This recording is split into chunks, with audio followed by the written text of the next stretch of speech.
Hola hermanos y hermanas, un gusto una vez más estar aquí con ustedes, compartiendo, estudiando juntos, haciéndoles llegar pues esta bendición que nos da el Señor de el estudio de la Escritura. Pues como saben es un estudio, procuramos que sea profundo, que sea analítico, muy reflexivo y también pues que sea algo personal. Al final lo que importa, lo que necesitamos, más allá de acumular teoría, pues es el hecho de que podamos ver cómo la escritura, pues efectivamente tiene que ver con nosotros. Y pues bueno, recordando, estamos estudiando Primera de Pedro, capítulo 4. Hoy vamos a retomar desde el versículo 7. em, bueno, teniendo presente que este es un estudio que realizamos de forma secuencial, es decir, pues vamos capítulo a capítulo, versículo a versículo. Y bueno, ya hay una serie de clases previas que hemos desarrollado este tema y pues aquí estamos para continuar. Así que una vez más, sean todos y todas muy bienvenidos. Y bueno, vamos a ubicarnos en el contexto de lo que estamos estudiando. Como decía, Primera de Pedro, capítulo 4 y a partir del versículo 7 vamos a continuar retomando desde ahí para profundizar luego en el versículo 8. Recordemos que Pedro nos habla desde un contexto, pues, de cómo sobrellevar el día a día, pues justamente de acuerdo a lo que estaba mencionando ahora en el principio. Él trata de hacerle ver a sus lectores que la obra de Cristo por nosotros, dígase su sacrificio en la cruz, nuestra redención, la limpieza de nuestros pecados, la reconciliación con el Padre, pues cada una de estas eh, obras, actos que Jesús realizó a nuestro favor, todo ello pues condensado en el concepto de lo que es el Evangelio, todo eso pues tiene que ver con nosotros y ha de ser la motivación diaria para todo lo que enfrentamos. En el contexto específico de Pedro, pues se trata del sufrimiento, ¿verdad? La persecución, el maltrato, la humillación a causa de la fe. La semana pasada veíamos en el versículo 7 que también dentro de ello parte de la promesa del Evangelio y a la misma vez, pues parte del consuelo que tenemos es que llegará un momento en el que toda la maldad, todo el sufrimiento, todo el dolor, toda la humillación y el maltrato de las personas inconversas, pues se acabará. El fin de todo se acerca. Es una total certeza, no es una posibilidad, no es algo que quizás vaya a ocurrir, no, es una certeza para nosotros que nuestro Señor Jesús va a regresar. Entonces, teniendo eso presente, pues decía aquí la Reina Valera contemporánea, pórtense juiciosamente y no dejen de orar. O sea, pues vivan el día a día ubicados en esa realidad, ubicados en la identidad, que también hemos hablado que es algo fundamental dentro de nuestro entender de la escritura, nuestra identidad en Cristo, y que actuemos en consecuencia con lo que ya somos. Y parte de poder actuar en consecuencia de lo que ya somos, pues justamente es el hecho de que sepamos que somos. Y pues justamente para eso es tan necesario y fundamental el estudio de la escritura. Entonces, nos decía Pedro, pórtense juiciosamente, no dejen de orar, es, no dejen, no dejen de lado lo que ya son, no dejen de lado la relación que ya ustedes poseen con Dios como Padre. No dejen de acudir a Él, búsquenlo, aprovéchense de que su Padre es un Padre eterno, ilimitado, perfecto y justo, y está totalmente a su disposición. Entonces, pues ahí es donde está lo que nos corresponde, ¿verdad? Porque como hemos hablado, ya hemos sido bendecidos por gracia, pero lo que nos ha brindado, lo que nos ha puesto en las manos nuestro Señor Jesús por gracia, tenemos que apropiarnos de él, tenemos que creerlo, tenemos que aprovecharlo. Y pues justamente el estudio de la escritura es parte de la forma en la cual nosotros pues vamos entendiendo, conociendo más estas cosas y por medio de la oración estrechamos la relación con el que lo hizo posible y a la misma vez es la forma en la cual permitimos al Espíritu que nos capacite. Como hemos hablado, el Espíritu viene a ser ese complemento sin igual para nosotros en nuestra debilidad. En el tema de la oración, como dijo Pablo ahí en Romanos 8:26, incluso en nuestras oraciones el Espíritu está presente ayudándonos y por eso es tan indispensable que realmente lo pongamos en el lugar que corresponde a la oración, porque no estamos solos en ello. En esta comunión que tenemos abierta, esa comunicación directa con el Creador, gracias a Cristo, a través del Espíritu Santo, en ese proceso, ni siquiera en eso estamos solos. Creo que sería muy enriquecedor, de hecho, que cada vez que nosotros pues dirijamos nuestros pensamientos hacia Dios, los momentos de oración que tengamos privada en nuestras habitaciones, el recinto que dispongamos para ello, que realmente antes siquiera de empezar la oración, nos enfoquemos en ese momento. Nos enfoquemos en quién es el que está delante de nosotros, o sea, a quién estamos hablando, quién es el que ha hecho posible esa comunicación y quién es el que está en nosotros para darnos una mayor capacidad de entendimiento con el Padre, con el Hijo, que es el Espíritu Santo. Que nuestras oraciones realmente pues podamos enriquecerlas con eso y como hemos dicho, ser conscientes de estas cosas enriquece el tiempo de oración. Ya no es solamente ir a encomendarse a Dios, ya no se trata solo de una lista de peticiones, ya no se trata pues, no sé, alguna especie de amuleto o alguna clase de fórmula mágica para asegurarnos que nos vaya bien. No, aprendemos a ver la oración como comunicación, conversación, diálogo. En fin, este tema de la oración pues es para todo un estudio solo específicamente de eso, como una de las más importantes disciplinas espirituales, pero sí recalcar siempre que aprendamos a ver la oración como comunicación, vínculo con el Creador. Y en ese momento de comunicación, en ese momento en que estamos hablando, de verdad saber que estamos en una comunidad en una comunidad divina.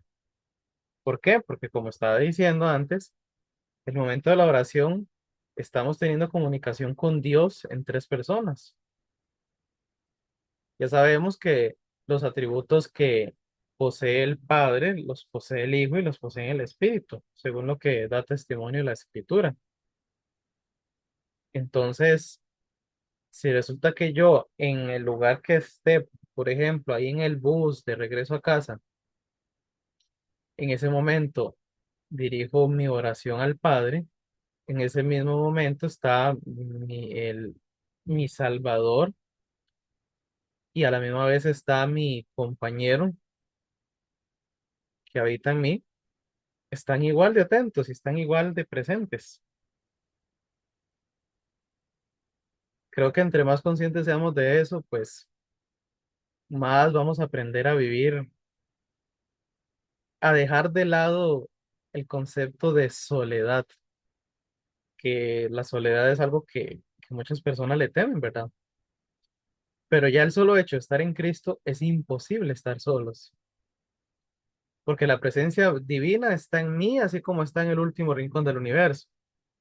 La presencia divina está alrededor mío y está dentro mío, morando, habitando. Y esa presencia divina no es un objeto, no es una fuerza, como dicen ciertos grupos religiosos. Es una persona que interactúa, que ama y con un amor eterno que no merecemos y que Él tampoco está esperando que lo merezcamos. Él ama incondicionalmente. Un amor ilimitado, permanente y eterno.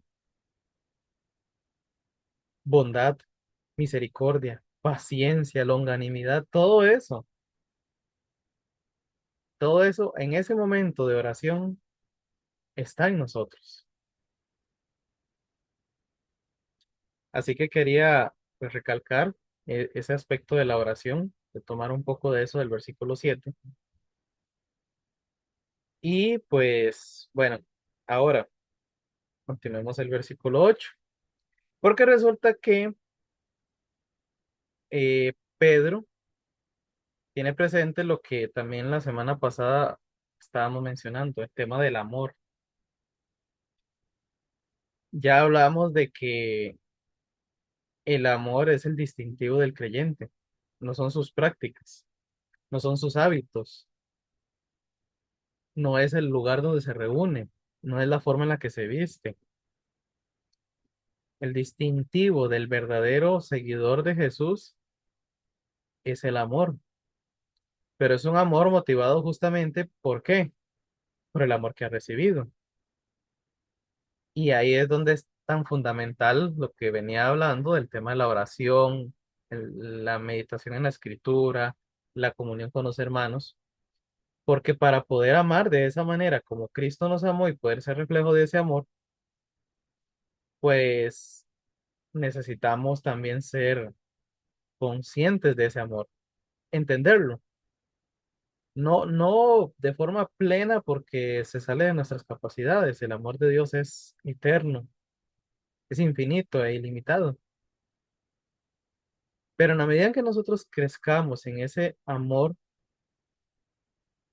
entonces el fruto del Espíritu, que es amor, va a surgir también.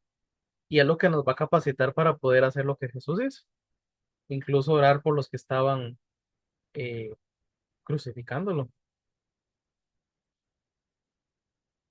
E incluso volviendo más antes de eso, los mismos discípulos, poder amar, mantenerse amando siempre a discípulos que eran tercos, inmaduros, explosivos, discípulos que tenían cada uno diversos trasfondos, diversos orígenes, pero igual Él los amó. Y también parte de lo que es comprender el amor es el hecho de cómo se manifiesta el amor. En fin, este es un tema que, pues Dios mediante, cuando estudiemos Primera de Juan, ahí lo vamos a poder detallar más. Pero aquí lo que quiero destacar es que el amor de Jesús evidenció el hecho de que el amor incondicional no deposita mérito en el receptor del amor. ¿Verdad? Estoy repasando un poco de lo que hablamos la vez pasada, sino que ama por lo que es el que ama. Eso es lo que capacita para poder amar independientemente de lo que el otro haga, porque no está depositado en el otro, está depositado en uno. Y para poder amar como amó Jesús, hay que también entender qué es lo que él tenía que lo capacitaba para poder amar a los demás. Y esto creo que se me viene a la mente Juan capítulo 13. De hecho, vean cómo comienza. Juan 13 1 y 2. Antes de la celebración de la Pascua, Jesús sabía que había llegado su momento para dejar este mundo y regresar a su Padre. Había amado a sus discípulos durante el ministerio que realizó en la tierra y ahora los amó hasta el final. Era la hora de cenar y el diablo ya había incitado a Judas, hijo de Simón Iscariote, para que traicionara a Jesús. Sigue el 3, versículo 3. Jesús sabía que el Padre le había dado autoridad sobre todas las cosas y que había venido de Dios y regresaría a Dios. Así que se levantó de la mesa, se quitó el manto, se ató una toalla a la cintura y echó agua en un recipiente y luego comenzó a lavar los pies a sus discípulos y secarlos con la toalla. ¿Ven? que todo el trasfondo que Juan pone, como sabemos, Juan, conocido como el apóstol del amor, vean todo el trasfondo que él pone para el hecho de que Jesús hiciera esa manifestación de amor de lavarle los pies a los discípulos. Vean que hasta el versículo 4 él describe qué fue lo que Jesús hizo. Los primeros tres versículos menciona lo que lo capacita para ello, lo que lo motivaba, lo que hacía que él no se detuviera a mirar el mérito de sus discípulos, sino lo que era intrínseco en él. Entonces, el hecho de que su amor era constante, permanente, vean que lo seguía amando tal cual durante todo el ministerio. Esto es importante porque veamos que Jesús hubo momentos en que les llamó la atención y de forma bastante fuerte a sus discípulos, pero no era porque no los amaba, al contrario. Eso nos hace ver que el amor verdadero implica, implicará por momentos llamar la atención, implicará a veces eh, hacerle ver a alguien algo que tal vez no le sea muy agradable, hacerle ver defectos. Por supuesto, cuando la motivación es el amor incondicional, no los intereses propios egoístas, pues entonces, sí, no hay que temer a eso, porque sobre todo en la cultura costarricense hay mucho temor a confrontar. De hecho, hasta hay muchos miembros de las iglesias que temen, bueno, hay los dos extremos. Hay una tendencia como a decir, no, es que yo no le digo nada porque de ahí se va a enojar si yo le digo que tiene ese defecto o que ese hábito pues, es perjudicial, ¿verdad? Como está el extremo opuesto de que justamente porque no es amor, es más bien el ego el que actúa, entonces es más bien como andar de policías, es decir, este está mal, yo soy el que está bien y hay que excomulgarlo porque ese es el que está mal y cuántos miembros son apartados de la iglesia, marginados, supuestamente por amor, pero obviamente no vemos el reflejo de Jesús en ello. Pero entonces, aprovechando ese paréntesis, veamos que todo lo que nosotros vemos, la forma en la que Jesús interactúa con sus discípulos, siempre es amor lo que lo motiva con ellos. Sea palabras de alabanza, sea palabras de afecto, sean actos, sean regaños. Definitivamente a Pedro, si él lo tenía presente, muy posiblemente lo tenía presente todavía, cuando le dice Jesús, apártate de mí, Satanás. Eso debió ser muy doloroso para él, pero Jesús sabía que Pedro necesitaba que le hablara de esa manera para que reaccionara y se diera cuenta que las palabras que le está diciendo no venían de la voluntad del Padre, estaba actuando de forma terrenal. Y posiblemente lo más probable es que el hecho que le dijera eso, pues le hizo caer en cuenta y reaccionó.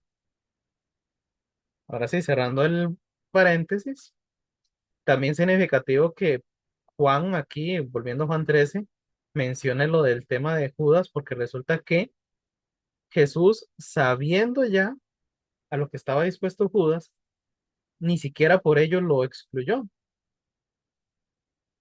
Él no lo dejó por fuera de esa cena.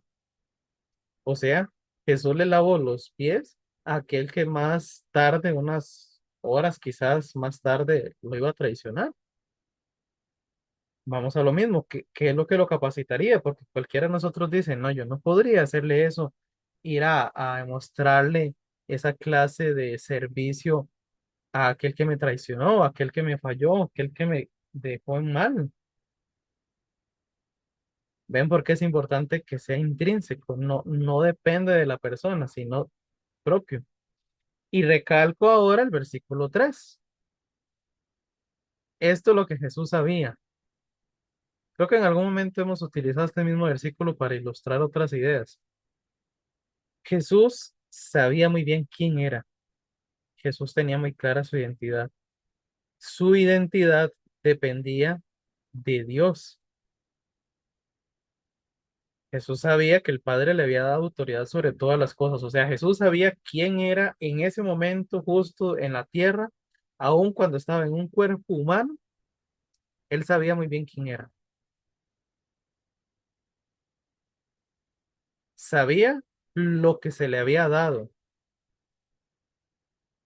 Sabía su origen y sabía su destino. Todo eso está englobado dentro de su identidad.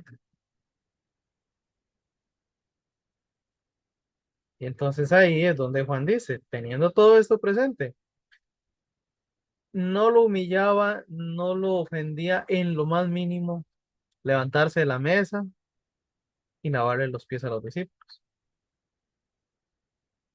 Sabía quién era en Cristo, o más bien, sabía quién era él como Cristo.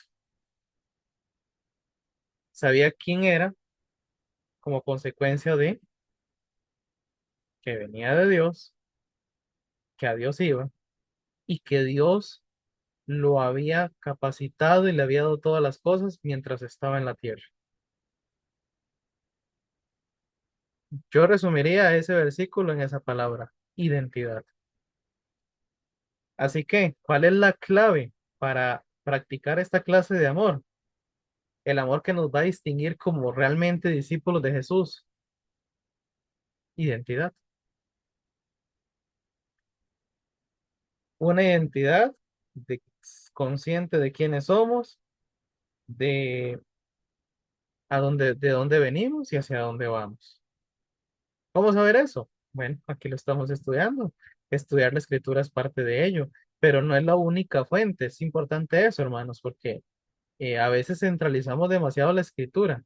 Sí, es cierto, por supuesto, la Biblia es una riqueza incomparable del testimonio de Dios para nosotros, pero no olvidemos que Él, no solo la Biblia nos ha dejado para crecer en el entendimiento de nuestra identidad, se nos ha dado la comunidad de fe,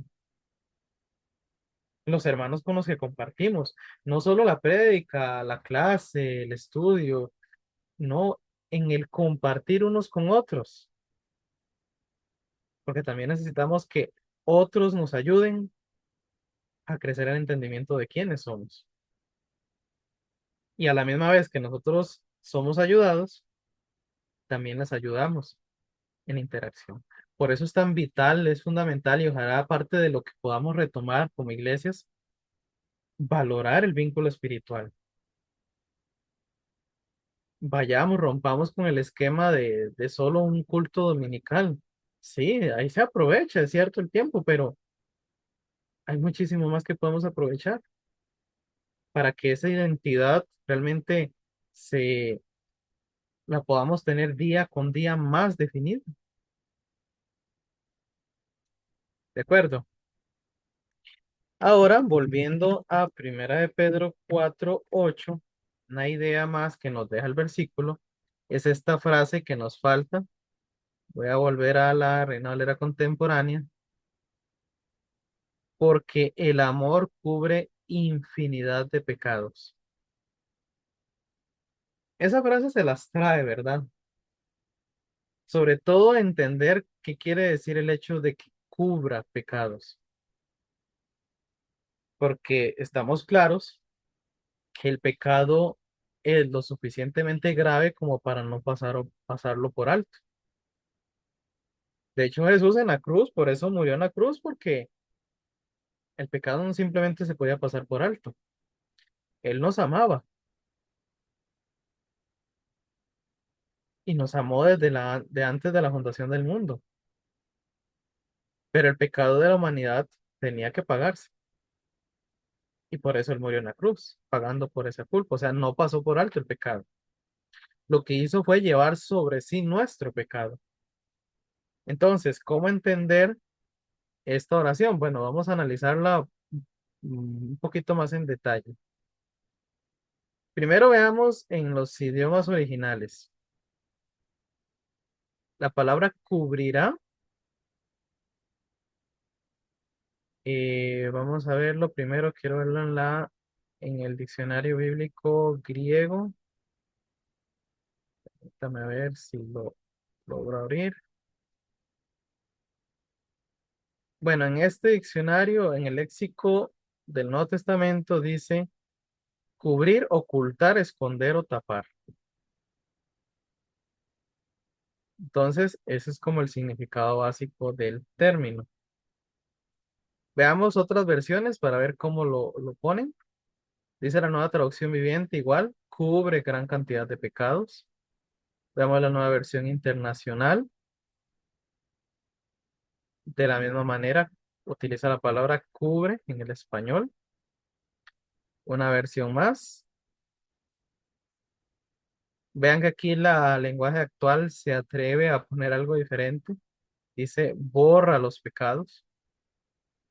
Y es que resulta que justamente como sabemos por el resto del contexto bíblico que no puede ser simplemente como de que el que ama hace como que no pasó nada, que no hay pecado, pues entonces ahí es donde está como el reto de cómo interpretar esta frase. Hay varias posibilidades y les voy a mencionar algunas. Por ejemplo, menciona aquí MacArthur, dice, algunos afirman que se refiere al amor de Dios que cubre pecados, mientras otros dicen que describe a creyentes que amorosamente pasan por alto las transgresiones entre ellos. Ya que el texto no ofrece ninguna explicación, parece que lo mejor es entender la frase como un axioma general. Sea de Dios o sea del hombre, el amor cubre el pecado. Veamos un versículo que tal vez nos ayude más en ello. Gálatas 6:1.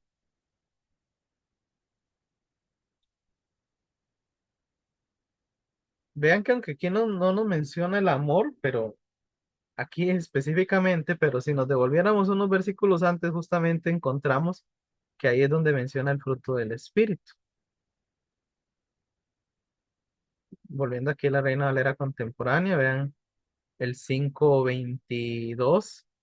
El fruto del Espíritu es amor, gozo, paz, paciencia, contra tales cosas no hay ley. Los que son de Cristo han crucificado la carne con sus pasiones y deseos. Si vivimos por el Espíritu, vivamos por el Espíritu. No nos hagamos vanidosos ni nos irritemos unos a otros. Una vez más, veamos que siempre la tendencia de los escritores del Nuevo Testamento es hacer ver que el aspecto teórico, en este caso, la teoría es el fruto del Espíritu, la obra de Cristo en la cruz implica una evidencia práctica. Y aquí, al final del capítulo 5 Pablo venía mencionando, si vivimos por el Espíritu, vivamos como el Espíritu. ¿Y cómo se evidencia eso? En la comunión con los demás, en la interacción con las demás personas. No nos hagamos vanidosos, no nos irritemos unos a otros, no sintamos envidia.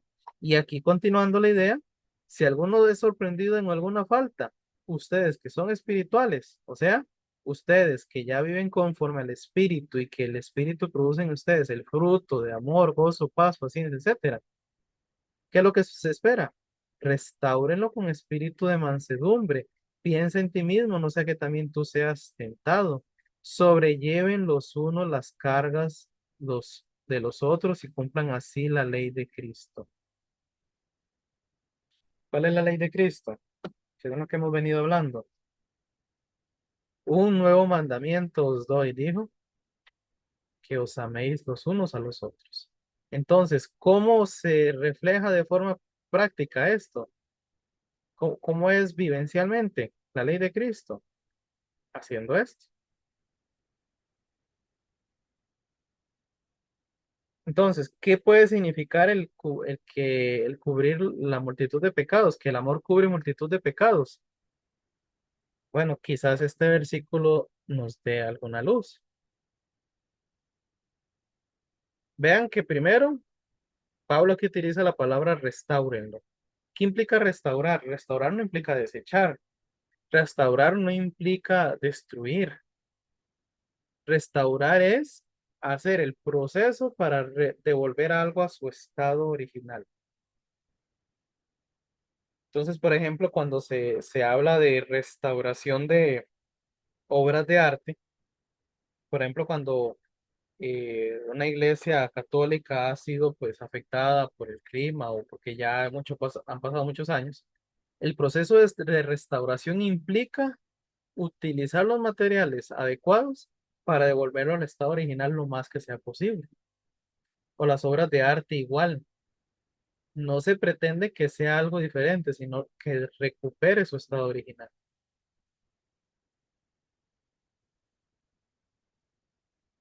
Este espíritu de mansedumbre que menciona Pablo, bueno, es consecuencia del fruto del espíritu, que ya hay verdad, aquí está, mansedumbre en el versículo 23, y también esto de piensa en ti mismo, no sea que tú también seas tentado, que tiene que ver con ser consciente de mí mismo, o sea, humildad,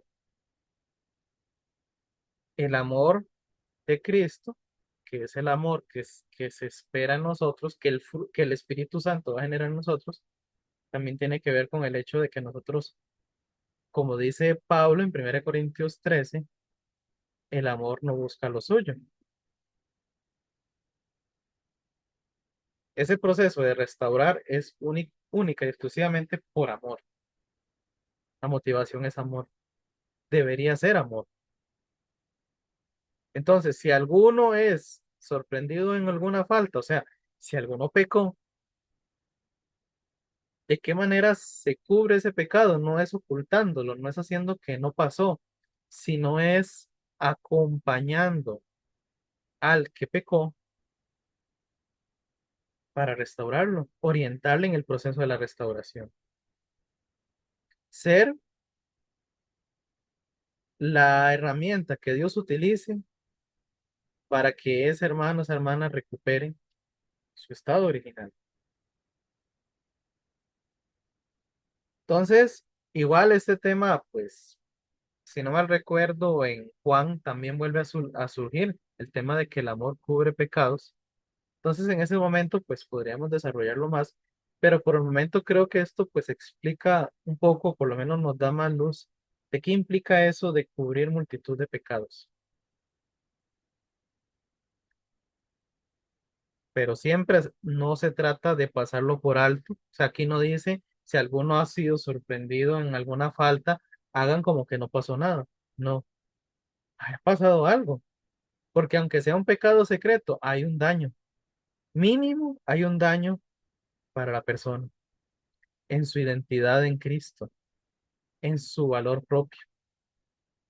Entonces, necesita restauración porque ha sido dañado, se ha fragmentado, ha sido afectado de alguna manera. Pero la motivación detrás de ello es el amor. Entonces, el amor cubre multitud de pecados porque el amor es el que capacita para que el pecado pueda ser superado. Así lo hizo Jesús en la cruz. De hecho, Jesús cubrió multitud de pecados en la cruz. Qué tan grande era la multitud de pecados? Bueno, los pecados de todos nosotros. Es el ejemplo de mansedumbre. Es el ejemplo de que él mismo nunca actuó como que fuera superior, siendo superior a nosotros. Él siempre actuó en mansedumbre, en humildad. Todo ello, pues, reflejo de su amor incondicional por nosotros. Entonces, espero que este versículo, pues, dé luz, nos aclare un poquito más ese versículo 8, esa frase, el versículo 8 de Primera de Pedro 4. Bueno, vamos a dejarlo por aquí. Eh, Espero haya sido, pues, entendible lo que hemos compartido con ustedes y pues aquí vamos a seguir. Dios mediante, pues el día de mañana vamos a continuar la siguiente sección, que sería el próximo versículo. Oremos. Padre y Creador nuestro, gracias te damos por un amor incondicional e inmerecido que tú has hecho llegar a nosotros y sigues haciendo llegar día con día. Gracias por Cristo, que es la expresión suprema de ese amor. Ayúdanos, capacítanos, transfórmanos para que seamos reflejo de ese amor para todos los que nos rodean. Gracias, Señor. Te oramos en Cristo Jesús. Amén. Quedamos así, hermanos. Ha sido un gusto. Nos vemos en el próximo estudio. Bendiciones.